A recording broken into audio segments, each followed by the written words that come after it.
नमस्कार। एक बार फिर से आप सभी का बहुत बहुत स्वागत है परीक्षा वर्ल्ड के इस यूट्यूब चैनल में। दोस्तों, आज के इस वीडियो में हम केंद्रीय बजट 2023-24 से जुड़े 25 सबसे बेहतरीन प्रश्नों को कवर करेंगे। ये 25 प्रश्न आपके आगामी सभी परीक्षाओं के लिए बहुत ही ज़्यादा महत्वपूर्ण होने वाले हैं। आपकी जितनी भी आगामी परीक्षाएं होने वाली हैं उन परीक्षाओं में 2 से 3 प्रश्न तो केंद्रीय बजट से देखने को मिलेंगे ही मिलेंगे। तो अगर आप इस वीडियो को पूरा लास्ट तक देख लेते हैं तो आप अपने एग्जाम में कॉन्फिडेंस महसूस करेंगे। अगर आपके एग्जाम में बजट से कोई भी प्रश्न पूछा जाएगा तो इस वीडियो से बाहर नहीं पूछा जाएगा। तो इस वीडियो को आप बिल्कुल ध्यान से लास्ट तक जरूर देखिएगा। पहला प्रश्न आपके स्क्रीन पर है। केंद्रीय बजट 2023-24 को वित्त मंत्री निर्मला सीतारमण के द्वारा संसद में कब पेश किया गया था? तो यह बेसिक सा प्रश्न भी आपसे एग्जाम में पूछ लिया जाएगा। तो राइट आंसर क्या हो जाएगा? 1 फरवरी 2023, यानी कि ऑप्शन आपका ए यहाँ पे बिल्कुल सही हो जाएगा। इसके बारे में आपको याद रखना है 2023-24 का जो बजट है यह 1 फरवरी 2023 को पेश किया गया हमारी वित्त मंत्री निर्मला सीतारमण के द्वारा। अगला प्रश्न आपके स्क्रीन पर है। 2023-24 के बजट का आकार यहाँ पे पूछा गया कि कितने का बजट है 2023-24 का। तो आप याद रखिएगा 45,03,97 करोड़ रुपए का यह बजट है, यानी कि ऑप्शन आपका ए यहाँ पे बिल्कुल सही है। एग्जैक्ट फिगर आपको पता होना चाहिए कि 2023-24 का हमारा बजट कितना है। तो 45,03,97 करोड़ रुपए पिक्चर के माध्यम से आप देख सकते हैं यहाँ पे। तो कुल बजट हमारा है यहाँ पे आपके सामने स्क्रीन पर यह लिखा गया है तथा इसमें से सबसे ज़्यादा सरकार का खर्च किस पर होगा? तो ब्याज अदायगी पर, यानी कि सरकार के द्वारा जो लोन लिए गए हैं बाहरी संस्थानों से तो उन लोन का ब्याज सरकार देती है। तो ब्याज पर ही सबसे ज़्यादा सरकार का खर्च होता है। तो इंटरेस्ट जो सरकार पे करती है, जहाँ जहाँ से सरकार ने लोन लिया है उन लोन का जो ब्याज है जो सरकार पे करती है, तो ब्याज को देने पर ही सरकार सबसे ज़्यादा खर्च करती है। तो ये फैक्ट भी आपको याद रखना। तो पिक्चर में आप देख पा रहे हैं टॉप पे सबसे ज़्यादा खर्च किसका दिखाया गया है? तो ब्याज का ही दिखाया गया है, यानी कि ब्याज अदायगी पर सरकार के द्वारा सबसे ज़्यादा खर्च किया जाता है। अगला प्रश्न आपके स्क्रीन पर है। भारत सरकार ने किस वर्ष तक सिकल सेल एनीमिया के उन्मूलन का लक्ष्य रखा है? इंपॉर्टेंट है, बजट में इसकी बात करी गई है।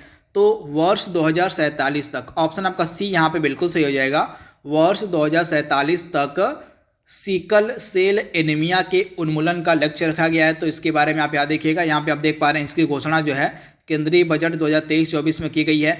उन्मूलन का वर्ष 2047 तथा घोषणा की तिथि आपकी 1 फरवरी 2023 को इसकी घोषणा की गई, यानी कि जिस दिन बजट पेश किया गया उसी दिन इसकी घोषणा की गई। तो इसके बारे में आपको याद रखना है, इंपॉर्टेंट है।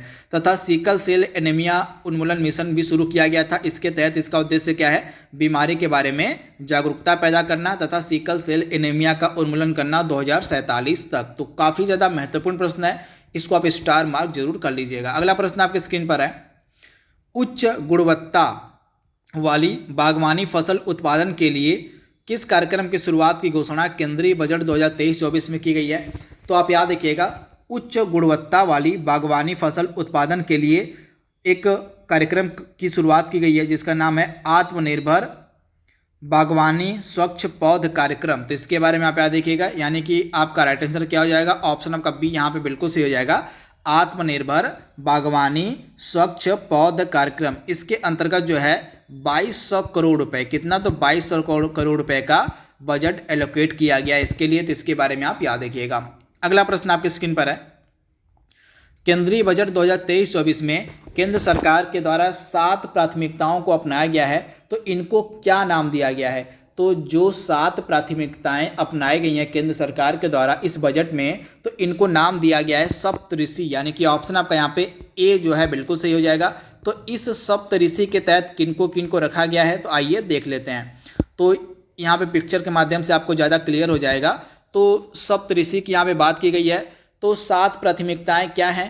पहला आपका समावेशी विकास करना, वित्तीय क्षेत्र को इसमें सम्मिलित किया गया है, युवा शक्ति को इसमें सम्मिलित किया गया है, हरित विकास को इसमें सम्मिलित किया गया है, क्षमता का विकास इसको सम्मिलित किया गया है, अवसंरचना एवं निवेश को इसमें सम्मिलित किया गया है और आखिरी व्यक्ति तक पहुँच। ये 7 प्राथमिकताएँ हैं केंद्र सरकार की जिनको सप्तऋषि नाम दिया गया है। इसको भी आप स्टार मार्क कर लीजिएगा। 100% चांस है कि यहाँ से प्रश्न आपके एग्जाम में देखने को मिले ही मिले। तो इन 7 प्राथमिकताओं को अपने दिमाग में बैठा लीजिएगा और इन 7 प्राथमिकताओं को नाम क्या दिया गया है वह भी आपके दिमाग में होना चाहिए। अगला प्रश्न आपकी स्क्रीन पर है, निम्नलिखित में से किस योजना की शुरुआत की घोषणा केंद्रीय बजट 2023-24 में की गई है? केंद्रीय बजट 2023-24 में किस योजना की शुरुआत की बात करी गई है?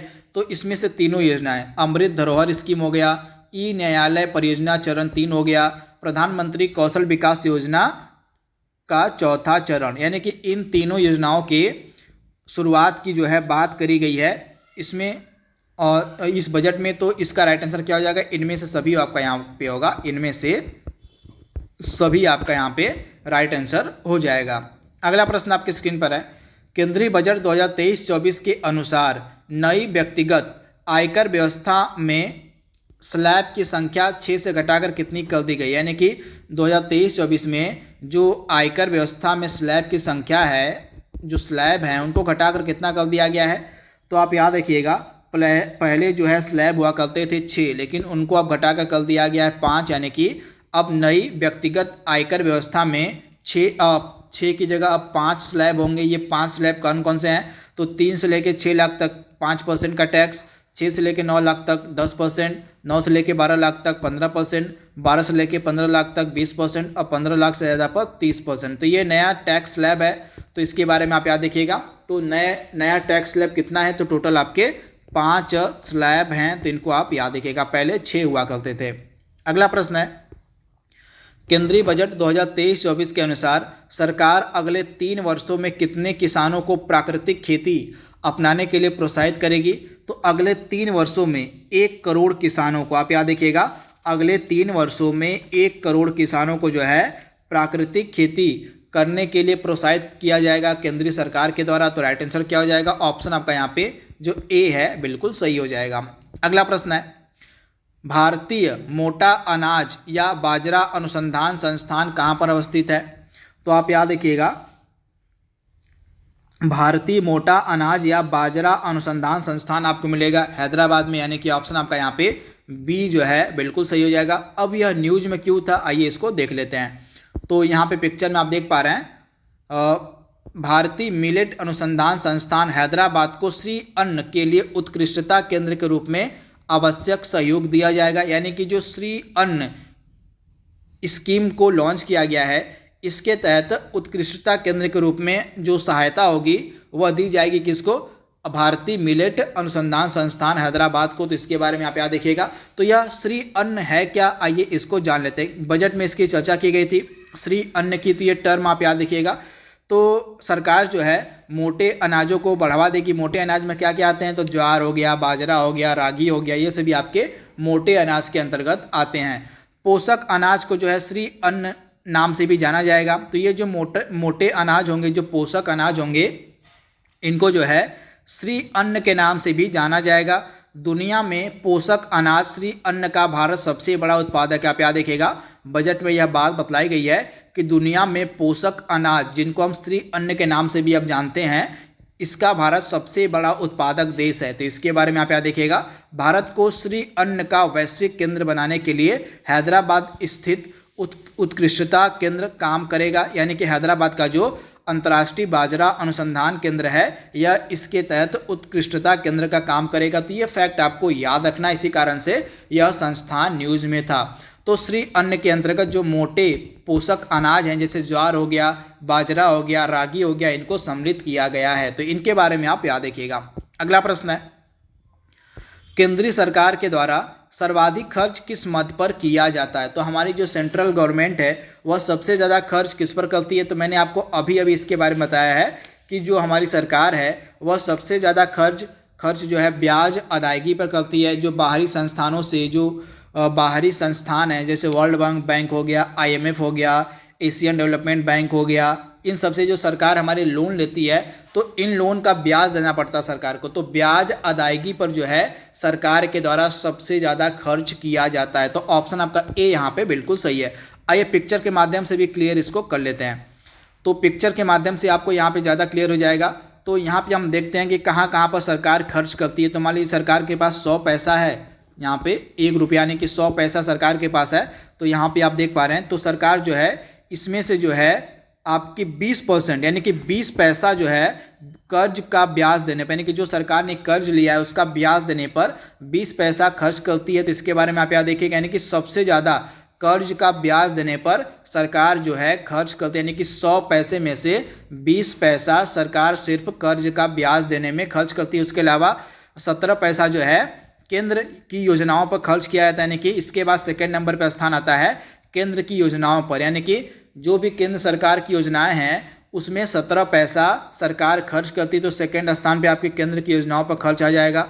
इसके बाद 15 पैसा जो है सरकार टैक्स और ड्यूटी में राज्यों को जो हिस्सा देती है उस पर खर्च करती है। इसके अलावा आपका 9 पैसा फाइनेंस कमीशन और अन्य ट्रांसफ़र पर। इसके बाद 9 पैसा केंद्र से प्रायोजित योजनाओं पर। तो ये खर्च है सरकार का, कहाँ कहाँ पर सरकार खर्च करती है, इस पिक्चर के माध्यम से आपको क्लियर हो जाएगा। तो सबसे ज़्यादा सरकार खर्च करती है कर्ज का ब्याज देने पर 20 पैसा, 17 पैसा खर्च करती है केंद्र की योजनाओं पर। तो इसके बारे में आप याद देखिएगा, यानी कि केंद्र की योजनाओं पर सेकेंड स्थान पर सरकार के द्वारा खर्च किया जाता है। तो इसको आप याद रखिएगा, इंपॉर्टेंट है। अगला प्रश्न आपके स्क्रीन पर है, केंद्र सरकार के द्वारा वर्ष 2025 तक हेल्थ यानी कि स्वास्थ्य पर जीडीपी का कितना प्रतिशत खर्च करने का लक्ष्य रखा गया है। तो आप याद रखिएगा, इस बजट में यह बात बतलाई गई है सरकार के द्वारा कि वर्ष 2025 तक जो सेंट्रल गवर्नमेंट है वह हेल्थ पर यानी कि स्वास्थ्य पर जीडीपी का 2.1% खर्च करेगी, यानी कि ऑप्शन आपका यहाँ पे जो डी है बिल्कुल सही हो जाएगा, 2.1%। तो पिक्चर के माध्यम से आप इसको देख पा रहे हैं, स्वास्थ्य पर सरकारी खर्च जीडीपी का 2.1% किया जाएगा। तो आप याद रखिएगा। वहीं सरकार शिक्षा पर कितना खर्च करेगी जीडीपी का, तो आप याद रखिएगा, सरकार के द्वारा जीडीपी का हमारे टोटल 2.9% जो है एजुकेशन यानी कि शिक्षा पर खर्च किया जाएगा। तो जीडीपी का टोटल 2.9% एजुकेशन पर केंद्र सरकार खर्च करेगी। तो ये इंपॉर्टेंट है, इसको आप याद कर लीजिएगा।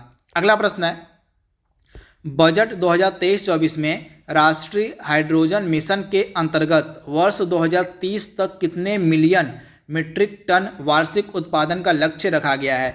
तो इस बजट में यह बात कही गई है कि जो हमारा राष्ट्रीय हाइड्रोजन मिशन चल रहा है उसके अंतर्गत वर्ष 2030 तक जो है 5 मिलियन मीट्रिक टन हाइड्रोजन के उत्पादन का लक्ष्य रखा जाएगा। तो इसके बारे में आप याद रखिएगा, यानी कि केंद्र सरकार के द्वारा वर्ष 2023 तक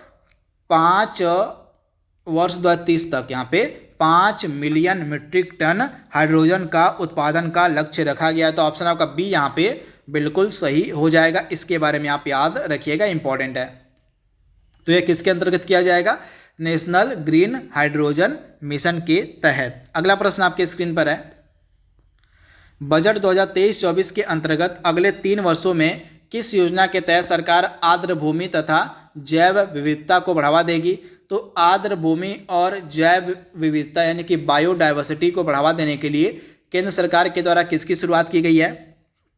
तो आप याद रखिएगा, केंद्र सरकार के द्वारा जो है अमृत धरोहर योजना की शुरुआत की गई है। इसके अंतर्गत जो है दलदली जमीन यानी कि आर्द्र भूमि हो गई, इको टूरिज्म हो गया, स्थानीय समुदाय को रोजगार देने पर फोकस किया जाएगा। तो इसके बारे में आप याद रखिएगा, इस यहाँ से एग्जाम में आपके प्रश्न पूछा जा सकता है। तो आर्द्र भूमि और जैव विविधता को बढ़ावा देने के लिए अमृत धरोहर स्कीम को लॉन्च किया गया। इसके अलावा गोवर्धन स्कीम की भी बात की गई थी बजट 2023 में।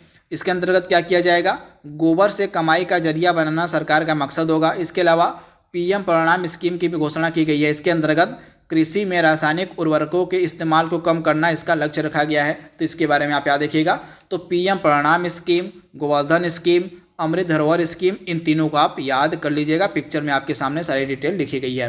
अगला प्रश्न है, बजट 2023-24 में पर्यटन से संबंधित योजनाएं कौन सी हैं। तो बजट 2023-24 में पर्यटन से रिलेटेड कौन कौन सी योजनाओं की घोषणा की गई है। तो यहाँ पे आप देख पा रहे हैं, स्वदेश दर्शन योजना हो गई, वाइब्रेंट विलेज प्रोग्राम हो गया, यूनिटी मॉल, इन सभी की जो घोषणा है ये बजट 2023-24 में की गई है। और इन तीनों का संबंध जो है टूरिज्म यानी कि पर्यटन से है। तो राइट आंसर क्या हो जाएगा, ऑप्शन डी यानी कि इनमें से सभी। तो यहाँ पे आप देख पा रहे हैं, इस आम बजट में पर्यटन मंत्रालय को 2400 करोड़ रुपए आवंटित किए गए हैं। तो आप याद देखिएगा, जो हमारा टूरिज्म मिनिस्ट्री है, जो पर्यटन मंत्रालय, इसको 2400 करोड़ रुपए आवंटित किए गए हैं। स्वदेश दर्शन योजना के तहत देश में 50 पर्यटन स्थलों को विशेष अभियान चलाकर विकसित किया जाएगा। तो यह जो स्वदेश दर्शन योजना, इसके अंतर्गत जो है 50 जो है देश के इम्पोर्टेंट जो पर्यटन स्थल है उनको विकसित किया जाएगा एक विशेष अभियान चलाकर। तो ये भी एग्जाम में आपसे पूछा जा सकता है कि स्वदेश दर्शन योजना के तहत कितने पर्यटन स्थलों का विकास किया जाएगा, तो 50 पर्यटन स्थलों का विकास किया जाएगा। इसके बाद सीमावर्ती गांव में पर्यटन के बुनियादी ढांचे और सुविधाओं का विकास करने के लिए वाइब्रेंट विलेज प्रोग्राम की शुरुआत की गई है। तो ये भी इम्पोर्टेंट है। इसके बाद एक जिला एक उत्पाद और जीआई उत्पादों को बढ़ावा देने के लिए यूनिटी मॉल खोलने के लिए राज्यों को प्रोत्साहित किया जाएगा। तो इन तीनों का संबंध आपका पर्यटन के विकास से है, तो इनको आप याद रखिएगा। अगला प्रश्न आपकी स्क्रीन पर है, तो पिक्चर के माध्यम से आपको यहाँ पे ज़्यादा क्लियर हो जाएगा। बड़ी यहाँ पे पिक्चर है, तो सारी चीज़ें जो मैंने आपको वहाँ पे बताई है सारी चीज़ें आपके सामने यहाँ पे लिखी गई हैं। आप यहाँ से इस पिक्चर का चाहे तो आप स्क्रीनशॉट ले सकते हैं, चाहे तो वीडियो को पॉज करके यहाँ पे आप पढ़ सकते हैं। अगला प्रश्न आपके स्क्रीन पर है, बजट 2023-24 में चर्चा की गई मिष्टी पहल का संबंध किससे है? मिष्टी पहल का संबंध यहाँ पे आपसे पूछा गया कि किससे है। तो इसके अंतर्गत क्या किया जाएगा, जो तटीय जो कोस्टल लाइन वाले हमारे एरिया हैं वहाँ पर मैंग्रोव पौधों का रोपण किया जाएगा। तो जो मैंग्रोव पौधे हैं उनके रोपण से रिलेटेड यह स्कीम या पहल स्टार्ट की गई बजट 2023-24 में। तो इसको नाम दिया गया है मिष्टी। तो ऑप्शन आपका यहाँ पे जो बी है बिल्कुल सही हो जाएगा। तटीय रेखा पर मैंग्रोव पौधों का रोपण करना इसका मेन मोटिव है, मेन उद्देश्य है। तो इस पहल को क्या नाम दिया गया है? मिष्टी इसको नाम दिया गया है। तो यहाँ पे आप डिटेल पिक्चर के माध्यम से देख सकते हैं। मिष्टी पहल mangrove plantation along with coast line, यानी कि तटीय इलाकों में मैंग्रोव वनों का मैंग्रोव प्लांटों का जो है पौधारोपण करना इसका मिष्टी का मेन मोटिव है। इसके अलावा अमृत धरोहर के बारे में मैंने आपको बताया है, आपके वेटलैंड यानी कि आर्द्र भूमि से रिलेटेड आपकी यह स्कीम है अमृत धरोहर। अगला प्रश्न आपकी स्क्रीन पर है, प्रधानमंत्री आवास योजना का बजट बढ़ाकर कितना कर दिया गया है? इंपॉर्टेंट है। प्रधानमंत्री आवास योजना का जो बजट है उसको बढ़ाकर केंद्रीय बजट 2023-24 में कितना कर दिया गया है? तो आप याद रखिएगा, प्रधानमंत्री आवास योजना का जो बजट है इसको बढ़ाकर 69,000 करोड़ रुपए कर दिया गया, यानी कि ऑप्शन आपका बी यहाँ पे बिल्कुल सही है।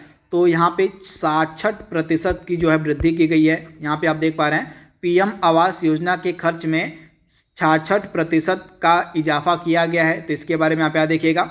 इसके अलावा अगले 3 वर्षों में आप याद देखिएगा, सरकार का लक्ष्य है अगले 3 वर्षों में एकलव्य स्कूलों को जो है 38,800 शिक्षक और स्टाफ दिए जाएंगे, यानी कि सरकार का लक्ष्य है अगले 3 वर्षों में जो एकलव्य स्कूल गवर्नमेंट चलाती है उसकी एकलव्य स्कूलों में 38,800 शिक्षक और स्टाफ की भर्तियां की जाएंगी। तो इसके बारे में भी आप याद रख सकते हैं। अगला प्रश्न है, राजस्व घाटा कुल जीडीपी का कितना प्रतिशत अनुमानित है? आपसे पूछा जा रहा है।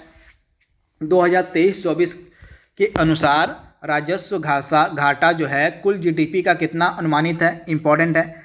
तो राइट आंसर क्या हो जाएगा? 2.9%, यानी कि ऑप्शन आपका यहाँ पे सही क्या हो जाएगा? आपका ऑप्शन जो है बी वाला है बिल्कुल सही हो जाएगा। राजस्व घाटा की बात हो रही है तो 2.9% अनुमानित है। यहाँ पे पिक्चर के माध्यम से आपको क्लियर हो जाएगा। तो पिक्चर में आप देख पा रहे हैं ये आपका जो ग्रीन वाला यहाँ पे आपका राजस्व घाटा है। तो राजस्व घाटा आपका 2.9% है। बजट 2023-24 का अनुमान है। तो इसके बारे में आप याद देखिएगा, इंपॉर्टेंट है। अगला प्रश्न आपके स्क्रीन पर है, यहाँ पे इसको देख लीजिए एक बार आप। आई गॉट कर्मयोगी का को स्टार्ट किया गया है। तो इसके अंतर्गत क्या किया जाएगा? तो आई गॉट कर्मयोगी है क्या? सबसे पहले ये आपको पता होना चाहिए। तो आई गॉट कर्मयोगी यह एक एकीकृत ऑनलाइन प्रशिक्षण मंच है। इसमें लाखों सरकारी कर्मचारियों को उनके कौशल को उन्नत करने और जन केंद्रित दृष्टिकोण को सुविधाजनक बनाने के लिए निरंतर सीखने के अवसर प्रदान करने के लिए लॉन्च किया गया है। तो आप सिंपल सी चीज़ आप याद देखिएगा, यह जो आई गॉट कर्मयोगी है यह एक ऑनलाइन एकीकृत प्रशिक्षण मंत्र है। तो बस इतनी चीज़ आपको याद रखनी है। इसकी बात जो है बजट 2023-24 में निर्मला सीतारमण के द्वारा की गई। अगला प्रश्न है, बजट 2023-24 में पीवीजीटी विकास मिशन की चर्चा की गई है। तो यह किसके सर्वांगीण विकास के लिए शुरू किया गया पीवीजीटी विकास मिशन? तो आप याद रखिएगा, जो पीवीजीटी विकास मिशन है यह संवेदनशील जनजाति समूह के सर्वांगीण विकास के लिए शुरू किया गया, यानी कि राइट आंसर क्या हो जाएगा? ऑप्शन आपका यहाँ पे जो बी है बिल्कुल सही हो जाएगा। संवेदनशील जनजाति समूहों के विकास के लिए इसको लॉन्च किया गया है और इसको नाम दिया गया है पीवीजीटी विकास मिशन। तो ऑप्शन आपका बी यहाँ पे बिल्कुल सही हो जाएगा। अगला प्रश्न है, भारत सरकार मतलब बजट 2023-24 में महिला सम्मान बचत पत्र की घोषणा की गई है। तो इसके अंतर्गत जो है इस बचत पत्र पर कितना ब्याज दिया जाएगा सरकार के द्वारा? तो आप याद रखिएगा, महिला सम्मान बचत पत्र पर जो है सरकार 7.75% का ब्याज देगी, यानी कि ऑप्शन आपका बी यहाँ पे बिल्कुल सही हो जाएगा। इसके बारे में आप याद रखिएगा, केंद्रीय बजट 2023-24 में इसकी घोषणा की गई है। महिला सम्मान बचत पत्र, इसके अंतर्गत 7.7% का ब्याज दिया जाएगा। तो यह है क्या, आइए इसको देख लेते हैं। तो पिक्चर के माध्यम से आप देख पा रहे हैं, महिला सम्मान बचत पत्र योजना की घोषणा की गई है इस बजट में। बजट योजना का बजट जो आपकी सेविंग स्कीम है, यह जो बचत योजना है इस पर सरकार सालाना यानी कि वार्षिक 7.7% का ब्याज देगी। योजना के तहत कोई भी महिला 2 साल के लिए जमा कर सकती है 2 लाख रुपये, यानी कि इस बचत योजना के तहत कोई भी महिला 2 साल के लिए 2 लाख रुपये जमा कर सकती है और इस पर जो है ब्याज दिया जाएगा 7.75%। तो इसकी जो घोषणा है बजट 2023-24 में की गई है। अगला प्रश्न है, युवाओं से रिलेटेड कुछ प्रावधान जो बजट में किए गए उनको देख लेते हैं। तो यहाँ पे आप देख पा रहे हैं, लाखों युवाओं को कुशल बनाने के लिए पीएम कौशल विकास योजना 4.0 को लॉन्च किया गया है। इसके बाद विभिन्न राज्यों में 30 स्किल इंडिया इंटरनेशनल सेंटर स्थापित किए जाएंगे। 3 वर्षों में 47 लाख युवाओं को स्टाइपेंड दिया जाएगा। युवा उद्यमियों हेतु ग्रामीण क्षेत्रों में एग्री स्टार्टअप शुरू करने के लिए कृषि वर्धक निधि की स्थापना की जाएगी। तो ये इंपॉर्टेंट है, युवा उद्यमियों हेतु ग्रामीण क्षेत्रों में, यानी कि जो आपके विलेज वाले एरिया हैं, जो ग्रामीण क्षेत्र हैं, एग्री स्टार्टअप शुरू करने के लिए कृषि वर्धक निधि की स्थापना जो है केंद्र सरकार करेगी। तो ये भी इंपॉर्टेंट है। इसके अलावा अग्निवीरों को अग्निवीर कॉर्प्स फंड द्वारा किए गए भुगतान को टैक्स के दायरे से बाहर रखने का भी प्रस्ताव इस बजट में किया गया है। तो ये युवाओं के लिए जो भी प्रस्ताव इस बजट में किए गए हैं वे आपके सामने सब मेंशन है, इनको आप देख लीजिएगा। अगला प्रश्न है, बजट 2023-24 के अनुसार राज्यों को जीएसडीपी के कितने प्रतिशत राजकोषीय घाटे की अनुमति होगी? तो 3.35%, यानी कि ऑप्शन आपका डी यहाँ पे बिल्कुल सही हो जाएगा। राज्यों को जीएसडीपी के 3.5% राजकोषीय घाटे की अनुमति दी गई है इस बजट 2023-24 में। तो ऑप्शन आपका डी यहाँ पे बिल्कुल सही हो जाएगा। यहाँ पे आप पिक्चर के माध्यम से देख सकते हैं, राज्यों को जीएसडीपी के 3.5% के राजकोषीय घाटे की अनुमति मिली है। तो ये फैक्ट आप याद रखिएगा, इंपॉर्टेंट है। अगला प्रश्न आपके स्क्रीन पर है, यहाँ पे आप देख लीजिए, ये वाला फैक्ट इंपॉर्टेंट है। रेलवे को कितना बजट एलोकेट किया गया है? तो रेलवे को 2.4 लाख करोड़ रुपए का बजट एलोकेट किया गया है इस केंद्रीय बजट में। तो इसके बारे में आप याद रखिएगा, 2.4 लाख करोड़ रुपए दिए जाएंगे रेलवे को इस बजट में। अगला प्रश्न है, बजट 2023-24 के तहत आकांक्षी जिला कार्यक्रम की तर्ज पर सरकार कितने प्रखंडों को शामिल करके आकांक्षी प्रखंड कार्यक्रम की शुरुआत करेगी? तो 500, आप याद रखिएगा, 500 प्रखंडों को शामिल करके आकांक्षी प्रखंड कार्यक्रम की शुरुआत की जाएगी केंद्र सरकार के द्वारा। तो राइट आंसर क्या हो जाएगा? ऑप्शन आपका ए यहाँ पे बिल्कुल सही हो जाएगा, 500 प्रखंड। इंपॉर्टेंट प्रश्न है। अगला प्रश्न आपकी स्क्रीन पर है, बजट 2023-24 के अनुसार सरकार ने देश के शीर्ष शैक्षिक संस्थानों में कितने कृत्रिम बुद्धिमत्ता उत्कृष्टता केंद्र स्थापित करने की घोषणा की है? तो हमारे देश के जो शीर्ष शैक्षिक संस्थान हैं उनमें जो है 3, आप याद देखिएगा, उनमें जो है 3 कृत्रिम बुद्धिमत्ता उत्कृष्टता केंद्र स्थापित किए जाएंगे। तो ऑप्शन आपका बी यहाँ पे बिल्कुल सही है, 3 आपका राइट आंसर हो जाएगा। अगला प्रश्न आपकी स्क्रीन पर है, रासायनिक उर्वरकों की जगह वैकल्पिक उर्वरकों के प्रयोग को बढ़ावा देने के लिए किस योजना की शुरुआत की गई है? तो आप याद रखिएगा, रासायनिक उर्वरकों के प्रयोग को कम करने के लिए जो है पीएम प्रणाम योजना शुरू की गई, यानी कि ऑप्शन आपका ए यहाँ पे बिल्कुल सही है, पीएम प्रणाम योजना। इसके अंतर्गत क्या किया जाएगा, रासायनिक उर्वरकों का जो इस्तेमाल है उसको कम किया जाएगा। रासायनिक उर्वरकों की जगह कोई वैकल्पिक उर्वरकों का इस्तेमाल करने की बात सरकार के द्वारा इस बजट में की गई है। तो ये फैक्ट आपको याद रखना है। तो इस तरह से हमने लगभग 25 इंपॉर्टेंट प्रश्नों को कवर कर लिया। यहाँ पे पिक्चर के माध्यम से आप देख पा रहे हैं राज्यों या केंद्र शासित प्रदेशों के वैकल्पिक उर्वरक के प्रयोग को प्रोत्साहित करने के लिए पीएम प्रणाम योजना को शुरू किया गया है। तो इसके बारे में आप यहाँ देखिएगा। इसके अलावा गोवर्धन योजना के तहत 500 नए अवशिष्ट से आमदनी संयंत्रों को स्थापित किया जाएगा। ये फैक्ट भी इंपॉर्टेंट है। गोवर्धन योजना के तहत 500 नए अवशिष्ट से आमदनी संयंत्रों की स्थापना की जाएगी। तो आप याद देखिएगा। इसके अलावा मैंने आपको मिस्टी के बारे में बताया है कि तटीय रेखा पर मैंग्रोव पौधारोपण की शुरुआत की जाएगी इस मिस्टी योजना के तहत। इसके अलावा आर्द्र भूमि के इष्टतम उपयोग को बढ़ावा देने के लिए अगले 3 वर्षों में अमृत धरोहर स्कीम को लागू किया जाएगा। तो ये कुछ इम्पॉर्टेंट प्रावधान हैं जो केंद्रीय बजट 2023-24 में किए गए हैं हरित विकास के लिए, ग्रीन डेवलपमेंट के लिए। तो इनको आप याद रखिएगा। तो आई होप ये वीडियो आपको पसंद आएगा, आपके आगामी परीक्षाओं के लिए महत्वपूर्ण होगा। तो आज के लिए बस इतना ही। Thank you, thanks for watching, thank you.